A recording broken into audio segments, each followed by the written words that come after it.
Right, okay. Can everyone see the screen? If I could just see some nods of their heads, please. Perfect, thank you so much. Okay, so first of all, we're going to talk about what a speed moot is. So I'm sure all of the first years over here and the second years might not know what a moot is. So this is a different moot. Usually moots are more about legal research and analysis, but this one's a speed moot, so it's more about your oral advocacy. So what happens in this one is you have 7 minutes per person to present your arguments to the judges. And we have provided you with all the documents, the skeleton arguments, the cases and authorities. So you all have to just go through them and prepare your oral advocacy over here. So first of all, you have 7 minutes per person, and then the judges are only going to be asking one question to prevent any time being taken from you, considering you only have 7 minutes each. We have already sent you the bundles. You have a moot problem. You have a skeleton argument, which is separate for each side of the counsel. So you have one for the appellants and one for the respondent side. Then you have cases, approximately 3 to 4 cases each for each side. This competition means that there will be no marks given on your legal research or your analysis, and it will only be on your oral advocacy and how you present your submissions to the judges. So I'm sure you've all seen the team allocations of the moots. So there are 4 people per round. So you'll be given a Microsoft Teams link before in this week, 2-3 days before your moot on Friday. And you will have 4 participants per moot. So you have a senior counsel for the appellant, you have a junior counsel for the appellant, and then you have the other opposing counsel, which is a senior counsel for respondent, and a junior counsel for the respondent. And all of you will have 7 minutes per person to speak and present your submissions. And within these 7 minutes, the judge can only ask you one question, which could potentially take at least 1 to 2 minutes of your time. So make sure that when you do prepare your submissions, keep 1 minute aside for the judges. If you have any questions, please feel free to unmute yourselves and drop any questions in the chat box. Right, so the next thing is that since you all have the same exact case materials and skeleton arguments, how will the judges differentiate between you and your participants and your opposing counsels is how you present your submissions to the judges. So you have to be very persuasive to them, and necessarily there usually is one side of the case which is stronger than the other one. However, this shall not let you feel that you might not win, because end of the day, winning will only be to the one who's better at presenting their submissions and how you persuaded the judges within those 7 minutes and how you answer their questions as well. And obviously, because it is oral advocacy, you need to be practicing at least a day or 2 before the moot itself on Friday. Since it is a moot, and if this was held in person, it would have been in a classroom with a judge and you as the barristers representing your counsels. So you have to dress smart as well. Obviously, because it is Zoom, you can dress whatever trousers you want to, but on the top where you should be showing your video, dress maybe with a suit and some smart shirt and everything, just to make sure that it looks like it is in a courtroom, because the judges will also be dressing smart as well. However, obviously your dressing does not get marked or anything, but it would recommend it that you would dress smartly for it. Also, since you can use your notes, however, it is recommended that you do not rely too much on them, because if you constantly keep looking down, you do not maintain eye contact with the judge, so that does potentially lose you marks. However, since this is a virtual moot, what you could do, I'm giving you a tip, is that maybe split screen if you want to refer to your notes constantly, just so that it looks like you're looking at the screen while also looking at your notes and you don't have to look down constantly. Since you have 7 minutes, ensure your pace is appropriate, and please do not go too fast. I know usually when we're nervous, we do end up eating out a lot of the words. So make sure that your pace is appropriate, slow and nice, and you're delivering it properly to the judges.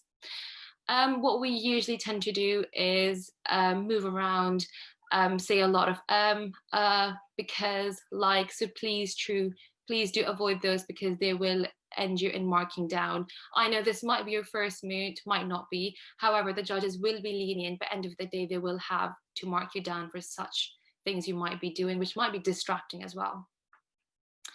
Also, since this moot is in a court, you must be very formal. The bar officer, you will also be talking about the formalities of courts, but just to give an introduction, you have to be very formal in the court. So you will be referring to the judges as my lady or my lord, depending on their gender. And then you will also be referring to your opposing counsels as my learned friend. We will be talking about these in the next few slides. Once again, just to repeat, notes can be used, but at the same time, please do not rely on them too much that you're basically reading them out. Just use them as something which you can just refer to for a while. Also, you do not need to feel that you have to use all of your 7 minutes. Please do not feel that you have to finish that time up. If you feel you're done quicker, then you may be done with your submissions. So do not ramble if you feel that you need to finish up that time after your submissions. Court language, as I mentioned, has to be very formal. Your arguments have to be very concise, clear, and persuasive. So you all have 7 minutes, as I've mentioned quite many times, and within those 7 minutes, usually 2 minutes are for your introductions. So as I mentioned, let me go back on the order of the rules in the moot.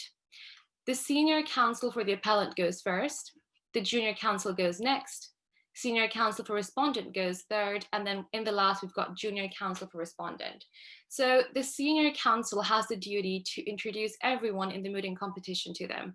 So they will be beginning with their names, their counsel's names, what the case is about, if the judges want facts of the case given to them, and then they will also be introducing the other opposing counsels. So make sure that the senior counsel takes out at least 1 minute and 30 seconds for that.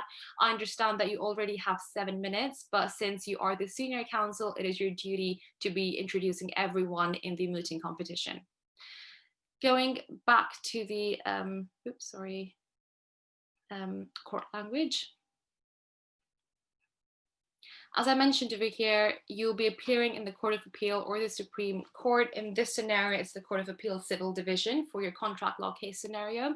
You will be referring to your judges as my lady or my lord. And since you do have one judge, you will only be referring to them as my lady, my lord, not my lords. Usually in different mooting competitions, you do have 2 judges. So then you have to refer to them as my ladyships, my lordships. But however, since you have one judge in this scenario, it will just be my lady and my lord, please. For the lingo, I'm going to pass it over to the bar officer who will be discussing the terminology supposed to be used in the mooting competition. Hi, everyone. So I'm going to continue the slides and going to talk about the submission and other issues following by that. So your submission, which is basically your arguments. So usually each counsel will usually refer to 2 authorities, and that 2 authorities will be explained and elaborated further on and mix it into 2 arguments.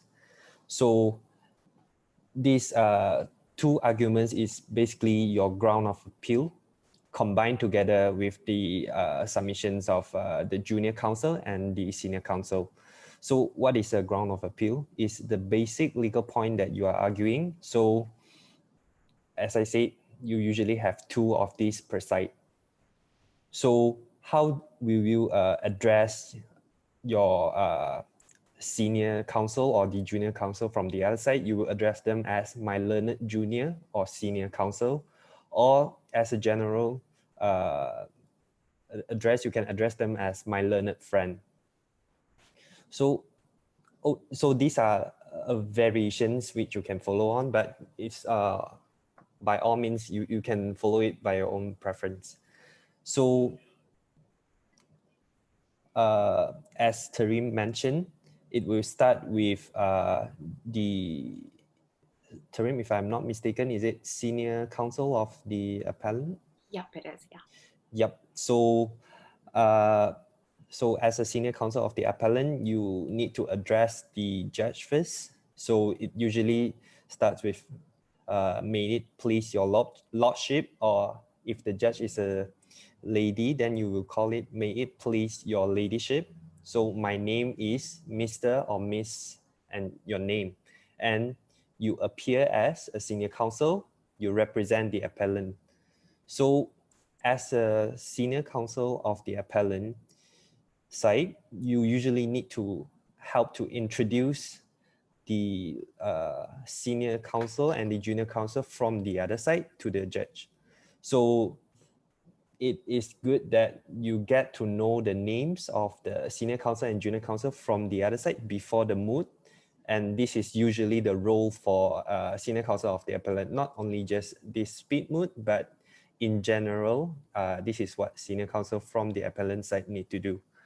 So after your introduction, so you address the judge, then you will start to address your grounds of appeal in the instant case. So usually there are 4 grounds of appeal in the skeleton argument, but it can be more than that. But as an example, I think our skeleton argument for both sides consists of 4 grounds of appeal. So you mention all those 4 grounds of appeal, then you mention to the judge which of the 2 grounds of appeal you would deal with them first. And then as a senior counsel of the appellant, usually you need to maybe brief the judge on the summary of the facts. And before doing so, it's a good practice that before every submission, or if you want to explain something in detail, you ask the judge first, because some judges might have gone through a few rounds which consist of the same case facts, and they might not need them anymore. So it's a good practice that you ask the judge, and you can use those words like, would your lordship find a brief summary helpful? Or if your lordship has no further question on the facts, then can I proceed on my submissions, and along those lines. Hi, you can I just quickly interrupt for a second, if you don't mind? All right. Yeah, so just to quickly clarify for all of you, I know there's so many things you have to say when it comes to formalities in the moot, but let's just quickly enact how it would be. For example, if I'm a mooter right now, I'm going to begin saying, so the first thing you say before anything is, may it please the court, because you are in the court of appeal right now. So you begin with, may it please the court. May it please, you don't have to say may it please your lordship, because you've already said the court's thing, but anyways, yeah. So may it please the court, my name is Miss Sultan. You use your surname, not your first name, and I appear as senior counsel representing my appellant. My learned friend, Mr. Yu, will be junior counsel for the appellant. And then you introduce the other counsels as well. And then you move on to my lord, if it is a male judge, my lady, if it's a female judge. There are true grounds of appeal in the instant case. I will deal with the first ground of appeal, which states this, and my junior counsel will deal with the second ground of appeal, which states this. And as the senior counsel of appellant, you will be asking the judges if they want a fact of the scenario.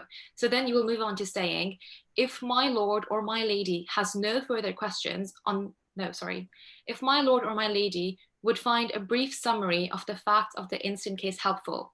It will be up to the judge's discretion if they want to say yes or no. Sometimes to throw you off, they do ask for the summary of the facts of the case. So make sure that all of the senior counsels of the appellant prepare the facts of the case over here. And we've already provided them in the skeleton argument. And then you move on to saying, if my lord or my lady has no further questions, I'll move on to my submissions. And then you quickly summarize what your submissions will be, and then you begin with your first submission. So I hope that clarifies it a bit more to you all, the structure of the introduction for the lead appellant in the moot. But if you have any questions, please do feel free to unmute yourselves or drop anything in the chat box. Back to you now. Right, thanks, Tehreem. So yeah, on to the next slide, please. Okay, so interruptions. So as we say, during the course of your submission, the judges might have some questions with regards to your submissions. So don't get intimidated by those questions. So just take a moment and think about the question and answer it politely. And yeah, you can always ask for judge to like give you some time to refer to your notes and something like that. So the examples of good things to say is like, I would thank your lordship for having raised that point, and if your lordship would permit me, then I shall endeavor to answer it, and by moving on to my second submission on public policy. So this example entails that after answering the question by the judge, then you ask for permission that if you can continue on to your second submission. So as I said, you can always ask for time to refer to your notes by saying, my lord, may I have a moment to consult my notes? And yeah, so, and another note, so in this speed moot, we only allow the judges to ask one question. So this is not the case in a real moot, but for the purpose of the speed moot, we only allow one question. So as a conclusion, so when you are answering these questions by judges, be clear and concise, and you do not have time for a lengthy conclusion, because this is during the course of your submission and you do not want to waste your time, and in the end you might not have time to complete your submission. That's not a good thing to do. So given the length of the time allocated in your mood, so it is not necessary either to recap the submission you have only just made. So maybe just if you already referred to a case or a fact during your previous submission, you can just tell the judge that, my lord, I've just referred to it previously as I mentioned, blah, blah, blah, and you can go on. So on to the next. Do you have anything to clarify? Yeah. Right. Right, so one more thing, since this is your first moot, I'm assuming, you can always also say that if you do not know the answer to any question, just say, I apologize, my lord, my lady, I am unsure of the question you have asked and I would like to proceed with my submissions. Obviously, you have to put it in a very nice manner, but at the same time, if you do not know the answer of the question, you can say that rather than wasting your time, because you only do have 7 minutes. And sometimes you can also say that, my lord, my lady, may I please take some time to refer to my notes, and you can take about 20 to 30 seconds to refer to your notes. So do not feel that you have to reply to the judges as soon as possible. You can take your time out to make sure that you know the answer to the question. Yeah. Yeah, so next slide. So this is basically the judges feedback sheet. So these are the elements which is very essential. So judges normally this is not this does not apply to every single mood, but normally this is what judges will look at. So the first one, we will just go through them one by one. So under the section of oral presentation skills, judge will look at whether you speak clearly, fluently, and confidently. And by doing so in the speed mode, so as Tehreem mentioned, try to look at the camera, because the judges will feel that you are communicating with them rather than looking at your notes and trying to look down and trying to refer to your notes. You can refer to your notes, but just try to move your eyes back to the judge. So the second one is, as I said, whether you engage and interact with the judges or the court. And thirdly, whether you use appropriate language, tone, and pace. So try not to speak very fast. I know people do tend to speak fast when they are nervous, and so try not to do that. And number 4, an appropriate stance and manner. So by using those words like may it please the court, my lord, and address the judges and ask for their permission is a good way to show the manner. So number 5, links to skeleton argument.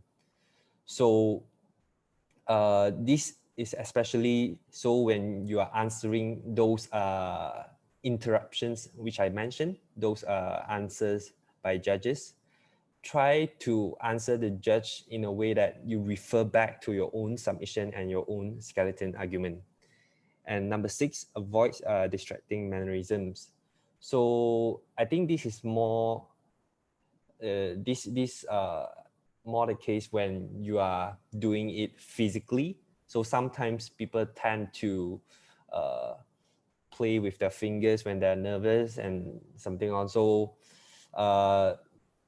For the purpose of this speed moot, try not to maybe put your hands under your cheek and try to play with your fingers. That is not wrong, but it's distracting, and some judges may not like it, and they might deduct your marks based on that.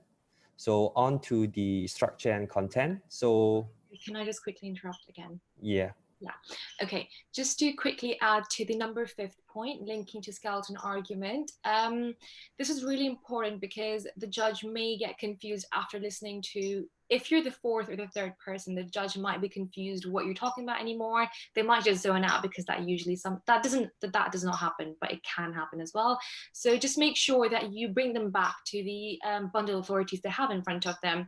So if you have to make a point saying, for example, my lord, there was no binding contract between these 2 individuals, because referring you to my skeleton argument, point number 3. This just kind of clarifies that what you're talking about, so the judge can also see it in front of them physically on the paper that yes, the participant is telling me what to do, where to refer to. So make sure you do refer like this as well. And going back to number 6 as well, usually this is for a physical moot where sometimes the mooters tend to move a lot, or they might put their hands specifically somewhere, or they might move their hands a lot. So in this virtual moot, this would not be that important, but make sure that you also don't do the same. Just as you mentioned, maybe just putting your hands out under your chin or something like that. So do avoid such a manner. And since this is a virtual moot, maybe you want to position the laptop or whatever device you're using to a place where at least your upper half of the body can be seen, so to show your body language to the judge as well. And you do not have to be standing for this moot. It would be a sitting down moot, obviously. You can put your laptop or your device on the edge of the table and just make sure that they can see you properly, at least see you to your shoulders. So I think that would be really important. Right. Thanks, Tehreem. And on to the structure and content. So first of all, when you are submitting, you have to identify and adopt a logical and coherent structure. So you need to try not to use very sophisticated language. Try to make it as simple as you can be, but that doesn't mean that you are not giving or you are not submitting a very good argument. A very good argument can be in simple language, and this can prevent judges interrupt you during the course of your submission. So this can also avoid you wasting your time by answering those questions. So number 2, advances persuasive argument in support of your client's case. So in the end, you are not just citing the authorities. You must show the judge how you apply the decision or the said legal principle being established in those authorities and apply it to the present case. And number 3, as I said, you have to respond appropriately to judicial intervention, although it might affect or interrupt your submission, and you might not have sufficient time to finish your submission, but don't show that you are nervous and trying to finish off that answer very quickly, because that is also a part of the submission. So try to answer the judge in a very concise manner and try to answer every doubt the judge have. And this is also a way to prevent the judge to ask you the second time, and you might need to waste further more time in answering those questions. So yeah, so as you can see, the structure and the content consists of a bigger portion of the total judges' feedback. So these 3 points are actually more important. But as I say, those manners and your language and the way you speak is also very important. So yeah, sometimes judges will also look at whether you exceed time or something like that. They might deduct your marks based on that. So sometimes for our Speed Moot, we will have a committee and we will we will give you notice of the time. So but in physical mood, you might need to be aware of the time and try not to exceed the time, because the judge is not going to let you know that. Yeah, do you have anything to add on, Tariq? Yeah, thank you so much, Hugh. That was really useful. No, actually, I don't have anything to add on, but I will quickly refer you back to one point, which I forgot to mention. Sorry, just a second. Yes, right, okay. So the thing is, since as a barrister or a solicitor, you will be representing your client in the scenario. So saying that in my opinion or in my personal perspective, or we think that, should not be used in the court, since the judge is just going to reply saying that who asked you in this scenario. It is not your opinion to give over here, it is the client you're presenting. So please make sure that you do not say such words, because the court is really not concerned with your personal opinion on the issue. All it is concerned about is the legal facts of the scenario and how you will be presenting them as an individual, rather than stating your personal opinion in the scenario. That is all I have to add. I'm going to stop sharing this and I'm going to move on to the skeleton argument just to discuss that. But before that, does any of you have any questions at all? Okay, in the chat, I can see a few questions, sorry. Please feel free to unmute yourselves. I just want this to be a very interactive session, so you can ask any question. Maybe I will just go through the message and maybe you can answer them, Tariq. Yeah. So the first one from Julia, and she asked, does the introduction of the facts, etc., add to the 7 minutes, or the 7 minutes is only for the submission? Yes, I think right, okay, so introduction of the facts and the introduction by the senior counsel of the appellant is within your 7 minutes. So the senior counsel for the appellant will have to remove 1 minute to introduce everyone, because it is your responsibility as a senior counsel. And even in a real moot court, in a real position where barristers and solicitors are representing their clients, they have to do so within the time given to them. I hope that clarifies your question.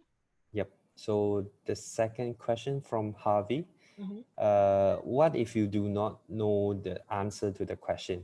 Right. So I think you already mentioned that, yeah. I'll repeat that once again. If you do not know the answer, then please respectfully say, my lord, my lady, I sincerely apologize. I do not know the answer to your question. May I please proceed with my submissions? And they will not say no, they will say yes, since you have told them you do not know the answer. I hope that clarifies your confusion. And the next question from Fionn, what type of questions can they ask? I think they refers to the judges in interruptions. Yeah. Yeah, so the judges can ask quite different questions actually. Sometimes they're going to ask questions on purpose, obviously, because they have one question per participant. So they will already plan the questions ahead. They can vary from different perspectives actually. Sometimes it could be a legal issue which they're unaware of, or sometimes it might be some case you have mentioned and they do not agree with it. So they might say that, can you please explain this case to me? Or sometimes they may say that I do not agree with you on this point. Can you please provide another submission so I may understand your point in a better way? So the questions really do vary, but you just should know your legal facts of the case really well. You should know the legal issues. You should also know what loopholes can arise in your ground of appeal. So just make sure that you know all of that, and hopefully you should be able to answer the questions. So the following question from Ashling. So the introduction, is it only the senior counsel for the appellant who does this, or if you are senior counsel for respondent, do you not have to do an introduction? Right, okay. Quite a good question. I think I did not clarify on this. Senior counsel for respondent does not have to do an introduction. It is only the first person who goes in the start. That is the senior counsel for appellant. Next question. The next question, so from Sally, I think she said she sent an email to us yesterday, and she had already prepared for junior counsel for respondent. Okay, I'll have a look at this one. I think we missed another question by George. George is asking, will the judge tell us who won straight away? Yes, they will. They might take 5 minutes, and they might put you in a breakout room, and then they will decide. They will be doing the feedback sheet while you are proceeding with your moot, so you will know who won straight away. Necessarily, it might not be the team who had a stronger ground. It just has to be the team who presented their submissions in a really well manner. So this is all about your oral advocacy. So the judge will let you know within that time period who won. It could be a team. There will be a winning team, and there will be a best orator in the moot. So yeah. The question by Sally. Sally, do not worry. I've been trying to allocate you another partner. So hopefully we'll be sorting that out soon, by today or latest by tomorrow, please. And Harvey, I think you have an issue with your tutorial at 10 a.m. Do not worry. I'm going to be allocating this again, because all those who have clashes with seminars and lectures, I will be relocating you to a different group. However, I cannot promise that your partner will be the same, because I have to make sure they have not started working on their moot. If they have, it will be unfair to move them. So I'll make sure I move you, but I can't promise if I can move your partner as well along with you. George said Judge's question. What do we do? If your partner has not replied, George, can you please send an email to the Law Society account, and I will get back. I will email your partner myself.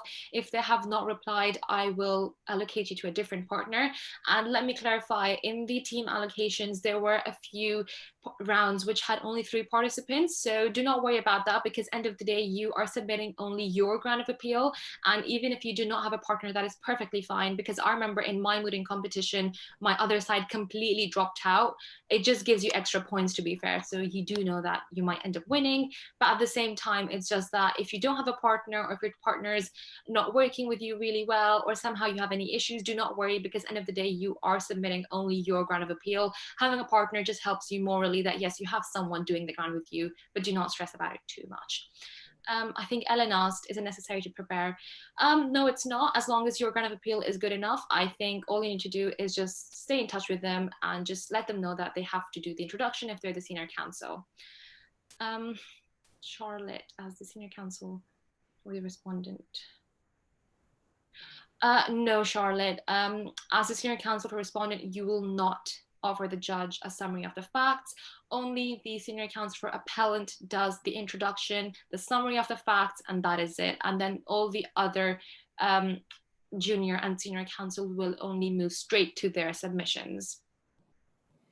I think Corinne raised the question, but I think it's a typo, or the question is complete. So Corinne, can you please type in your question again, and we will try to answer you maybe after the after we go through the skeleton with them. So okay, as junior counsel for the respondent, do we need to formally introduce ourselves and our position? So as a junior counsel, you will only be saying, may it please the court, my lady, my lord, Miss Sultan, will be now moving on to my first submission. You will not be introducing anyone or your position. You will just basically say, may it please the court, my lord, my lady, I, Miss Sultan. You don't even have to say your name, but if you do, it's no issue. I, Miss Sultan, will be now moving on to my first submission, the first ground of appeal, which is this. I hope that clarifies your confusion. I'm going to quickly share the screen for the skeleton argument with you all. I know it's a contract law case. All second years over here have done contract law. They must know really well what exactly the problem is. As for first years, I know you're still currently doing offer acceptance and consideration. So I'm going to share a screen and check if anyone has any issues with the mooting problem. Can everyone see the screen? Can you see the screen just to clarify? Yep, I can see the screen. Okay, perfect. So these are the facts of the case, and then you have the grounds of appeal. As you can see, there are 4 grounds of appeal. So Max now appealed on the following basis. So as you can see, this is the appellant's grounds. Lead counsel will be doing the first one, junior counsel will be doing the second one. And then when it comes to this area, this is the respondent. So first one is senior counsel for the respondent, and second one is junior counsel for the respondent. Do you want to maybe go quickly through the facts? Yep. So you can just add on if I miss up something. Yep.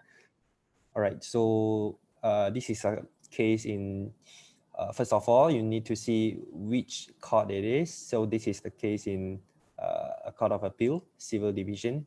So the name of the parties. So Max, a well-known radio DJ, announced on his radio show his intention to cycle from London to Edinburgh to raise money for charity. Tristan. Sorry, just a sec. I'm going to open the summarized facts of the case so you can read them out. I'm going to stop sharing this one. Sorry. Okay. Yep, it's right here. Can you see it now? No, actually, what did I share?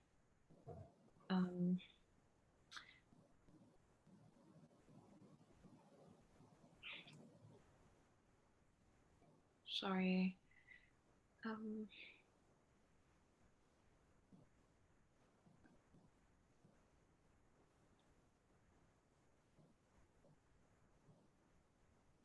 Can you see the? Yep.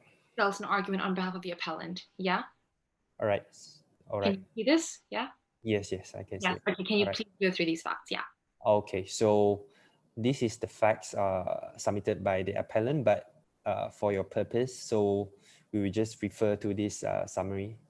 So first of all, Max is a well-known DJ, so he intended to cycle from London to Edinburgh for raising charity. So on air, when while the announcement was being made by Mr. Tristan Thomas. Tristan Thomas is an entrepreneur and a CEO, and he discriminated Max and challenged him that by saying that Max can't do it within 4 days. If so, £100,000 will be given to him. So having affirmed and accepted the challenge, so Max along with his colleague, Miss Jeannie, undertook this journey and while broadcasting every day to the show. So first of all, we look at these issues here. So first of the arising issue will be whether there is a formal invitation to treat, or does it amount to an offer when Max challenged Tristan by saying that you can't do it within 4 days. If so, £100,000 will be given to him. So this is an issue to be argued.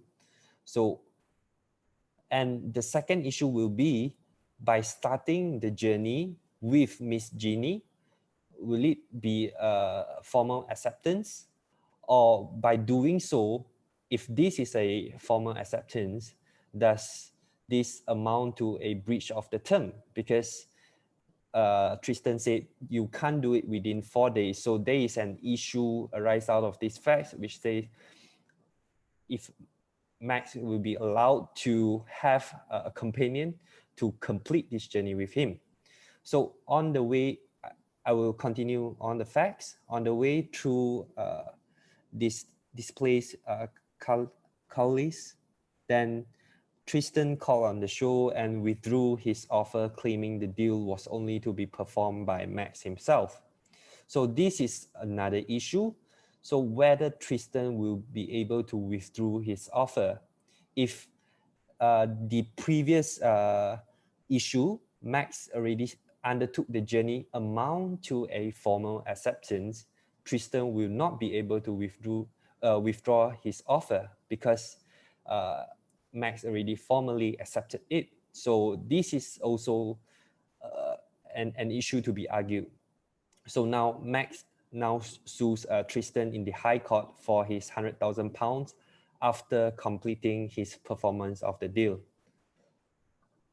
So do you think I should go on with the grounds of No, appeal? that's Or? great. Thank you Yep. so much. So those are the facts of the case. Does anyone have any questions about any legal issue arising in the facts of the case, which they do not understand as the respondent or as the appellant? Please just drop it in the chat box or feel free to unmute yourselves if you have any question.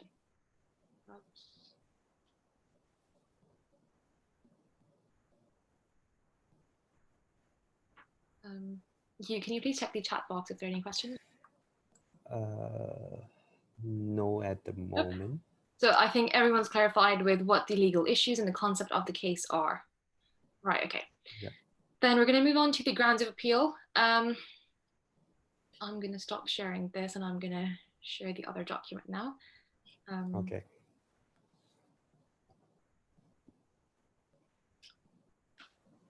Right. You, just to confirm, can you see the other document now? Yeah? Yep. Yep. I can see. Also, I think there was an email about this being a round 2 secondary competition. This was an error and my apologies for that. This is the same moot problem for all first years and second years for the speed moot, so please do not worry about what the heading says over here. Right, so I'm going to move on to quickly we're running out of time and I do not wish to take any more longer from your Sunday afternoons, but this is the grounds for the respondents. So all those participants who are the respondent sides, do you have any questions about maybe not understanding your ground or not being able to properly evaluate them? Please just ask us right now, all the respondents who are the participants.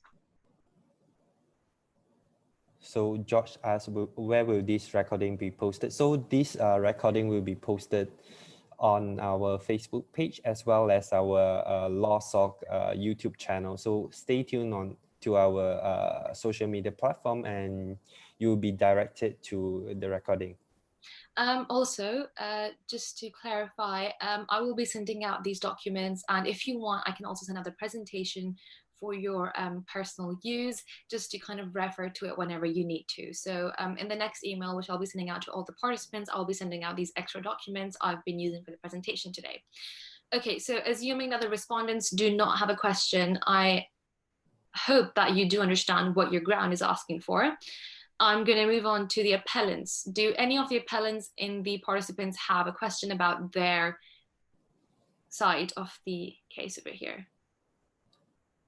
You can unmute yourselves if you have any questions. And at the end of this session, I will be in this meeting for 5 minutes, just so that if any of you want to discuss anything with me personally and not in front of anyone, I'll be here for 5 to 10 minutes after this session is over. So Sydney asks, as the junior counsel, do we only talk about the second ground of appeal? Yeah, thank you, Sydney, for your question. So as the junior counsel, you will be talking, depends if you're for the appellants or the respondents. If you're for the appellants, you will only talk about this. And if you're for the respondents, you will only talk about this. You do not have to refer at all to the first ground that your senior counsel will be presenting. So every participant will be judged on their submission and their grounds of appeals. And you will not be affected by your participant's position or your team partner's position. So do not worry about that at all. Because some people might not have a team partner, since some people might just choose to drop out, which hopefully will not happen. But if you do not have a team partner, do not worry, because the judges will only mark you for your performance. So Callum asks if he can, if he have a question later on about the appellant's ground, can he email us later down the line? Yeah, feel free to do so by emailing the LawSoc email and we'll reply to you afterwards. Because I think for now, they still have, maybe they have not undergo discussions with their partner yet. So maybe those issues haven't arisen. Okay, yeah. If that is a scenario, then if no one has any questions about the legal issues. We have a few more here. Okay, yeah, go for it. From Charlotte. Yeah. How do we conclude our point as the senior counsel for the respondent? That is a very good question. I'm going to share my screen to show you how to conclude. Sorry for not covering that, Charlotte.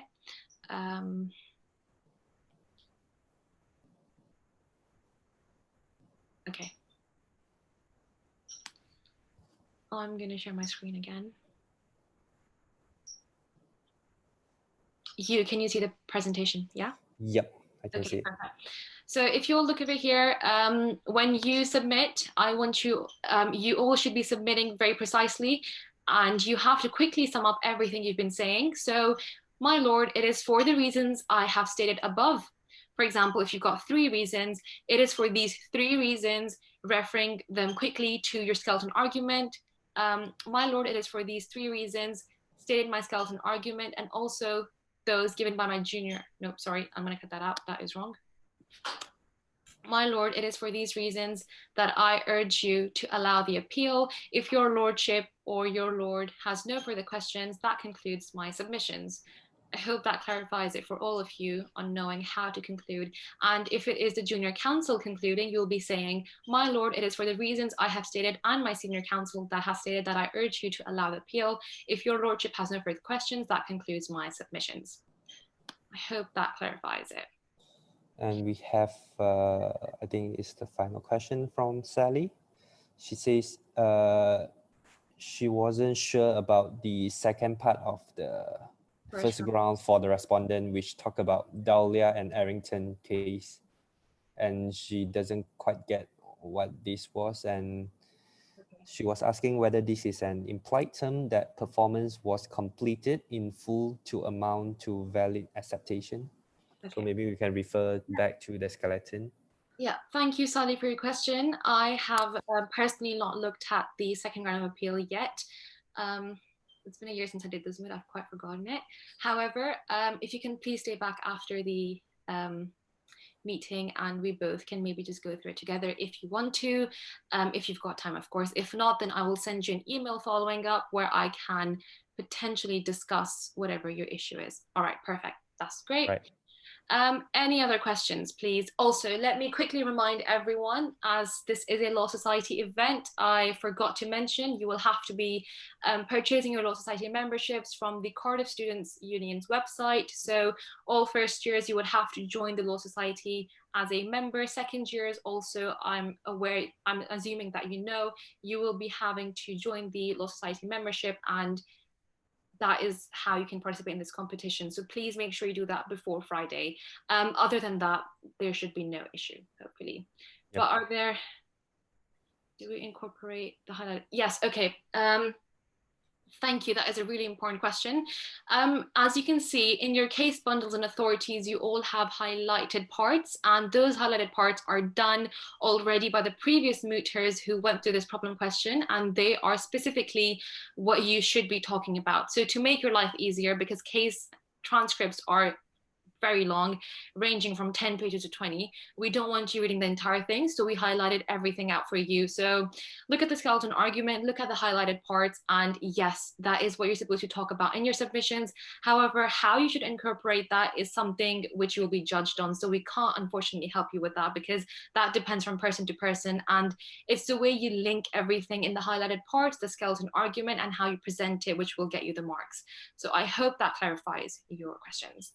And also, just to add on to that, because this moot problem was based on a proper moot, which is the time will be longer. So those highlighted parts may be too long for 7 minutes. So you might need to summarize those and try to shorten it and try to incorporate as much as you can. And yeah, that's great. Any other questions? If not, then please feel free to go.